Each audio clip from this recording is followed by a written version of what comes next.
lounging, son. Welcome back to the Comic Lounge. My name's Ryan, And I'm Manny. and we are back talking some 90s comics. We're talking one of our favorite miniseries that came out in the 90s. We're talking Cable, Blood and Metal. Before we get into it, I just want to remind everybody, if you're not already subscribed to the channel, please hit that subscribe button and check out some of the dope content we have on the channel. And if you are subscribed, thank you for your support. And now, let's talk this fucking sick Cable miniseries. I'm gonna just do it real quick so I don't have to do it when we get to two. But these double page or these wraparound covers, sick. Sick, dude. And I also wanted to point out, if you look on the inside, it's also a Yeah. pinup. I hate And that, they're also though. sick as It's fuck. annoying. Yeah. I didn't remember that it was like that. For some reason, I remembered it as an insert. So when I flipped open, I'm like, you guys are assholes, because I have to rip my cover off if I want to look at this complete, or I'm holding it like this, which is absolutely idiotic, and then you're still like, you're not getting the full effect. There was a couple of other moments that I noticed that, like, in the way that it was printed and binded, like it kind of cut in the middle of the panel. So I think it was just overall, like, I don't know. I feel like this is this a series that Rob was supposed to illustrate, but he didn't because he was already on Youngblood, and maybe it was rushed. I've been going back and listening to his Cable episodes on Raw Observations, and I feel like he might have said he plotted it out. And this is not. I like this book, so let me just start off saying that. But yes, at points it feels a little jumbled to me. I don't know. I'm not gonna blame one person or another. But I will say this: the editing. I don't know who took the brunt of it, but there's a few errors in here that I easily caught as I was reading it. So I want to say, like, how did you miss it? But who am I to say? I'm not an editor, and I only just started working in comics, and it's definitely not on the editorial side or the proofreading side. So somebody messed up. But anyways, Fabian Nicieza, writer, John Romita Jr. drawing the most insane I've ever seen him draw, and then Danny Green on inks. I do like this, though. I like how we get the different cables. I do too, and I was trying to figure out who the different artists might have been, because they're not credited, and it's definitely not JR for all of them. But that second one is definitely Rob, right? The first two are Rob. Yeah. I want to say maybe the one below that. I feel like one of them could be Art to Bear. I could be wrong. And then when you flip, obviously that's Magnola from X-Force 8. Yeah. I kind of still want to say maybe it looks like Rob, or actually looks like Jim Lee, to be honest with you. And then that looks like Capullo, and then the bottom two are John Romita. That's kind of what I took. Yeah, I did too. But I could be, it's kind of hard to tell, especially like these are certain ones are easy, but there's a couple that were hard. Anyway, so like this takes place in different times. And I think that's why I was kind of confused, because I almost wish they would have done like something to signify the time jumps better instead of just doing this, because it gets like I don't know about for you, but it got lost on me a few times, because it wasn't just saying how far along or what time period it was in. It would have a whole bunch of information, and like maybe some coloring differencing, or I don't know, just something to give you like a visual that you were also kind of like, like going back and forth in different time. So even though it was confusing at times for me, I really dug this book. I think that John Romita Jr., I'm a huge fan. I don't want to say that I don't like Dan Green inking him. I think you and I have talked about who we like. I think Scott Hanna inks him like probably my favorite, like when he's on Spidey and all the Spidey stuff he's done.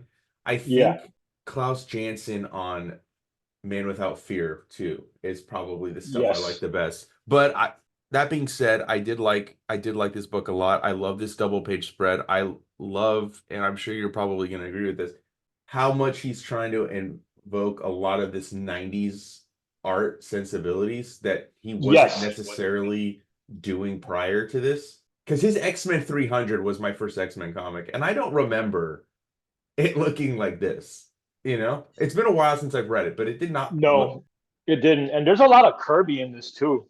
Yes, I was going to say that too. Yeah, you're right. Good call. There's a lot of Kirby in it, but you're absolutely right when you say that, like, there's definitely like an obvious like inclination to sort of capture that 90s like extreme art. Like, that might have even been like an editorial mandate to sort of like, like maybe try and get a little bit of like that Rob Liefeld feel Yeah. to the book. I But wonder yeah, if it's there a was great book, man. I wonder if there was any layouts done. Like maybe there was some thumbnail, like something, because some of the layouts feel like they could have, like just like the way it's. I don't want to say they're Rob's layouts, but it felt like it, unless he was just emulating. I mean, look, John Romita Jr. was already a well-seasoned artist at this point, so it's not like it would be out of the realm for him to be able to kind of, in some way, mimic layouts. But there was, to me, at times, not all the time, but at times there was some Liefeld energy. And I like that, we're getting a little bit of history of like the six pack, and we're seeing Cable on this mission with them. So it's firmly entrenched away from the X-Men stuff. And it's all like a mix of backstory and then present day. But again, like that's where it kind of confused me because then it just jumps. It Yeah, it's doesn't, pretty fast paced. it's very knee jerk in the time jumps. Like it That's a does good to thing. me it goes back and forth too much, but that's just my own preference. I don't mind when there's time jumps. I don't like when it's very sudden and then it's like it doesn't necessarily correlate to what you were just reading. You know what I mean? Like if it's like Yes, a flashback, is he like mentioning it or something? He's like talking about that scenario, that it makes sense, or at least I love again, that page of this is yeah, yeah. badass dude. I mean, there's so many badass moments in this, and like you said, the story is a little jumbled. It deals with Tolliver, which was like something that a mystery that was brought in when Cable was brought in, like who Tolliver was, and Mhm. they obviously had a history that goes back like in many years. And Tolliver didn't even make an appearance for a long time. He was like this shadowy figure. So it's like you said, it's deeply entrenched in that early like mystery that came along with Cable, which this was 1992. So let's see, I was born in 78. So 88, 90, I was about 13, 14 when this came out. So to me, this was fucking amazing. Like I was deep into like the X Force, like obsession. And like when this was gonna drop, man, like I was beyond excited. I remember picking this up at the comic store right after Hurricane Andrew hit Florida and decimated it. Store nor my house had no power, but I came home and read this sucker by flashlight. Yeah. So I was not 13. I was born in 87. So I came to this book much later after it came out because I was only 5. I pretty sure I was just getting into comics at this age. Like I got my first comic like um Right. shortly before or after this, sometime 92, 93. I don't remember exactly when because I was little, but like I said, X-Men 300, I remember trading it with some kid on the schoolyard and like I think it was in like kindergarten. I don't know. I was young, but that book is tattered. Like that thing has been through a lot with me. So I mean I've always loved X-Men, obviously the cartoon when that came out. This, going back and looking at this stuff now with like, older eyes. I mean, I've read it when I was younger too, but it's interesting to see how far along this character has come because at this point you don't know much about him. You don't know much about Tolliver. I mean, I remember Tolliver more from like the Deadpool miniseries. I think it was it the first one it was in? I miss this stuff about having mystery surrounded by having Yeah. the characters surrounded by mystery, shrouded in mystery. Wolverine, not really knowing much about him. I kind of miss that. I think it like adds to the allure. Cable, not really knowing. I mean, us going back to New Mutants kind of reminds me how much I dig that kind of stuff, and they don't really do that with characters. No, they seem to want to give like the origin away completely now, and it's like back then. I mean that goes even back to like the Claremont days where like they would have subplots and mysteries that would go on for years. I wanted to mention the coloring too because the coloring Yeah. in this comic is really interesting. Brad Vankata, I guess is how you would pronounce it. Mhm. I don't know if I'm familiar with him. I don't think I've heard the name before, but I mean this is like I also don't see John Romita colored like this too much. Like they're usually like a more subdued palette, but there's a lot of color here. Like that magenta that we both love is present in a lot of it too. Like it's a visually it's such an amazing comic to look at. Like I could just flip through these pages over and over again, and I Yeah. have for the past couple of days. I didn't just read it; I've been kind of flipping through it every now and then. Yeah. and taking in the art. I definitely think that Thorion, the amalgam comic where they merged Orion and Thor, definitely has colors kind of like this, and Okay. definitely has like the Kirby kind of energy to John Romita Jr.'s art as well. That book is awesome. I definitely want to do an episode at some point, but I mean, look at Yeah, this. bro. Look at the like John Romita Jr.'s like Kirby crackle almost, but it's like a dirty crackle. I don't know how else to describe that, but No, it yeah, looks more it's grimy. definitely rougher. Yeah. Yeah. And like these shots with Kane, again, like it looks this page especially to me looks like something like how Liefeld would lay it out. Yeah, Um, you're absolutely right. Like the kind of double images of like Kane's back on the top, and then you see him from the front and the bottom. Like mhm, it's very dynamic and very like driven by action, which is Rob. Like mhm. his layouts move the page, and not that John Romita Jr.'s don't. They're just different. So you're right that there is a difference in what John Romita Jr. is doing here, and he's definitely, I think, whether it was mandated or intended or subconscious or something, there's definitely still like the hunt of Liefeld to this book, I think. And I love the whole Strife angle that's in here. I think it's interesting too that you see Cable multiple times and he's always kind of wearing something different. It's not always the same outfit. Like we saw him with the full page spread with the double shoulder pads. Now he's got Right. single shoulder pad. And I think that that's also where I'm like, fuck, at a point I'm like, I got lost of what time I was in. So I was Yeah. just like, you know what? I'm just gonna read this and I'm gonna enjoy the art. I mean, that's just basically the where I got to at a certain point. Because I Yeah. waited till last night to read. I wanted it to be as fresh in my mind as possible. But again, the art in here is just next level for John Romita, dude. I No, really it's agree. beautiful, man. It's beautiful. Like I would love to see like what like these pages look like the raw pencils, and then like how they look like just inked. It's just fascinating to me, and like was such a hyped book when it came out, and looking back, like I think as a kid, I was like, "Fuck, man, I wish Liefeld had drawn this," and like I still, kind of do. But at the same time, this is such a nice little different book for John Romita Jr. It's like a nice little gem in his like like history. I love it, man. Yeah, look at this fucking strife too. This Dude, I mean, again, that's kind of a Rob layout too. Rob layout and the inks kind of look like like Kirby inking, like or like the same way that Kirby would be inked or something, Totally. you know?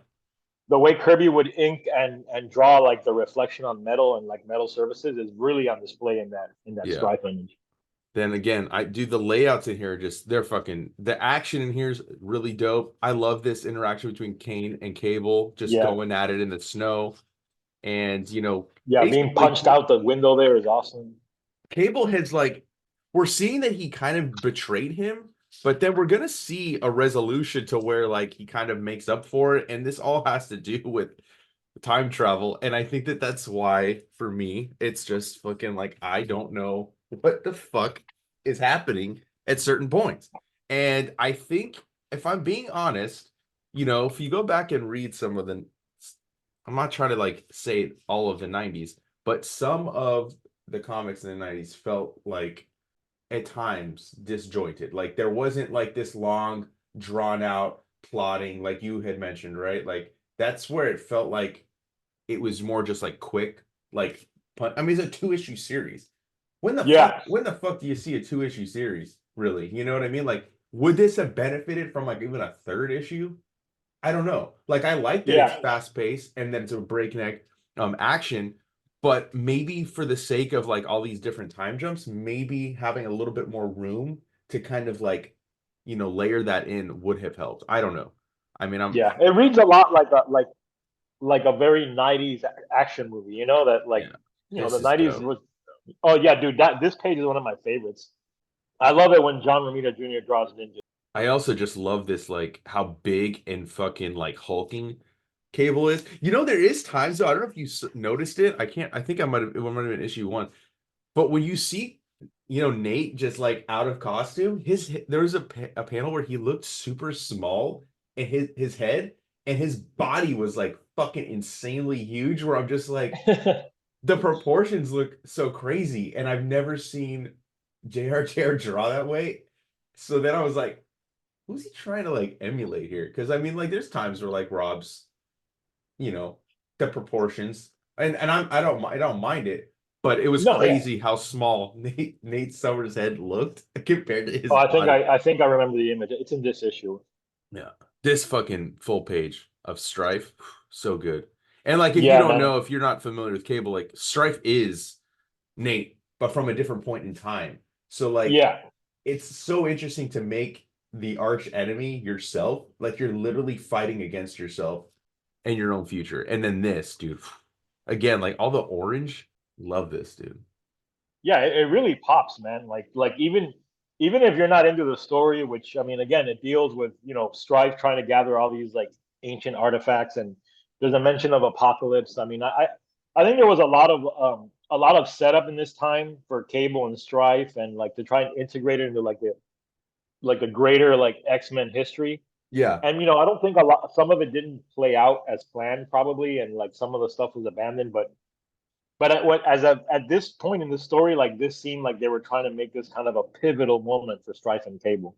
Yeah. And you have to remember too, like Cable's only, in terms of like being in comic books on the stands, is only like 3 years old at this point. So Yeah, like, I'm sure that Rob has other stuff. I mean, he's mentioned it, like originally he didn't, his idea wasn't to tie him as the Summers, he would like yeah, wanted to tie it into like Kang the Conqueror and stuff like that, but they wouldn't let him.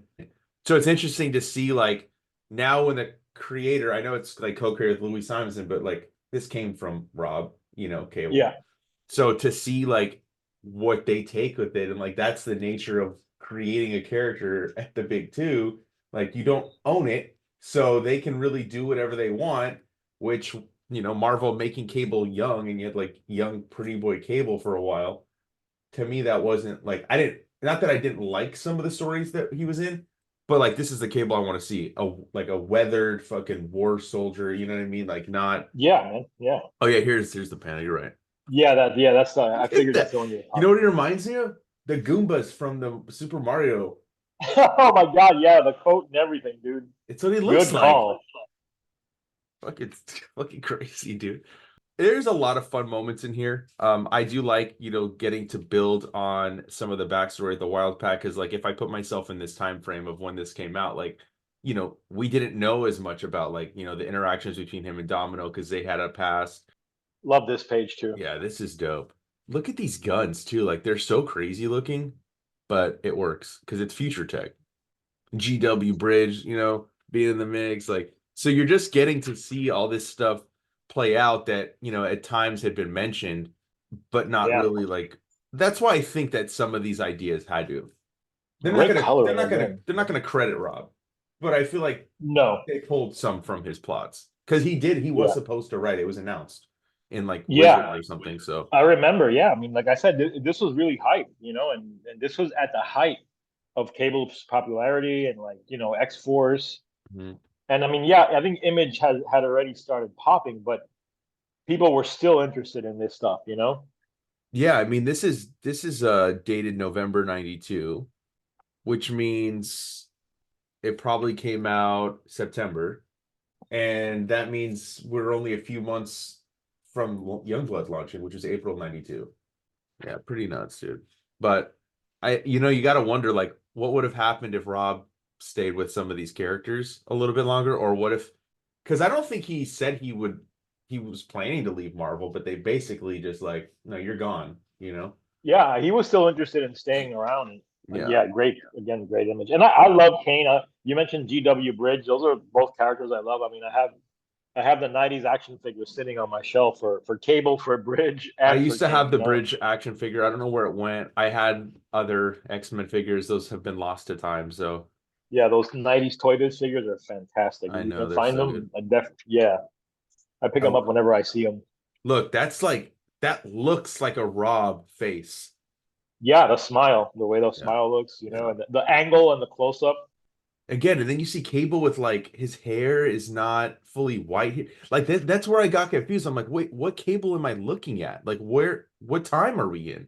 I Yeah, think that also played into the confusion for me. And then look, you see him like ripping Kane from straight through. I like how he calls him little pebbles. or Little Pebble at one point, I think is what he calls him. And then I this is love the where, guns. yeah, this is where Cable's like basically willing to sacrifice Kane, but then it's all gonna get wrapped up. He's gonna redeem himself within just a couple pages. Yeah, he shoots Hammer in the back, which is kind of like what started the whole like betrayal thing between him and Kane. I mean, it's meant, when he goes to visit Hammer earlier in the story, in the present, not in the past, he's Mhm. paralyzed and like in this like crazy looking wheelchair. Yeah, I love this shot here too. This one though, this double page with Cable and Strife with like the white and blue with the energy. I don't know, dude. This Love it. this should look dope. They don't do this anymore. Like now No, they try to make it look more realistic, I guess. I don't know how else to say it, but they don't let the energy kind of like, or when you'd see somebody I was reading an old issue of like a Doctor Strange Spider-Man annual, and they showed like Doctor Strange in the astral form, and it just like was colored super cool, but like now they would make it look way different. I agree, man. There's a dynamicism that the '90s comics had that, like you love them or hate them. I mean, we both love them. Like Yeah. it's definitely something that I think comics is sometimes missing. I mean, you don't necessarily need realism all the time. Mhm. And like I said, so now Strife, he tells you you're gonna pay for uncovering my grand design. You'll all pay for what you've done to me. And then we flash and Garrison Kane is being woken by Cable. He's all basically all fixed thanks to the future tech. And Yeah. then it just kind of is like no matter what the cost, if I had to do it all over again, I'd do the same exact thing. And it just ends in Is that the Apocalypse there, that statue? it's hard to tell. I mean, it has an A, Yeah. but it's weird because it's like I don't remember Apocalypse with those fucking shoulder pads like that either. So I don't know. It's hard to tell. I But don't either. And like, why would they, it seems like it's a utopian kind of future, which is not what what Apocalypse is Apocalypse all would do, about. yeah. And then you got Yeah, this it's, like Greg dude, Capullo. yeah, who I think at that point was probably drawing X-Force. I think he was drawing X-Force at that point, yeah. Yeah. Yeah. But I know, great I think him and miniseries. Tony Daniel can. Really dope miniseries. Glad we talked about it. Been wanting to do this for a while. And yeah, dude, if you guys can find it, go pick it up. Not expensive at all. Super easy to No. find. You And usually find them together too. For some reason, whenever I've seen them in dollar bins and bins, like these aren't my original copies. I lost mine, but I found these two on the same day, like back to back in the same dollar box. So they're out there. yeah, so go pick them up and make sure you like, follow, subscribe, hit that bell icon so you're notified every time a new vid drops. And on that note, we're out.